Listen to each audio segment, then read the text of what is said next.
Hi guys, welcome to the channel. In today's video, I'm going to show you how you can delete YouTube videos on mobile. So before getting into this video, must subscribe to our YouTube channel and click on the bell icon. So the first step you simply need to do is to open YouTube Studio and log in into your account. Once you've done that, you simply need to click on content and here you can see different videos. So let's suppose I want to delete this video. So you simply need to click on three dots and here you can see different options. You simply need to click on delete.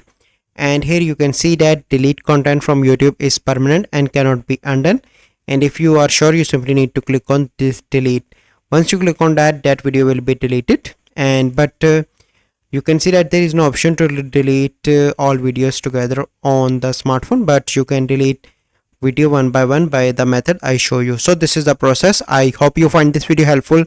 If you find this video helpful, must like this video.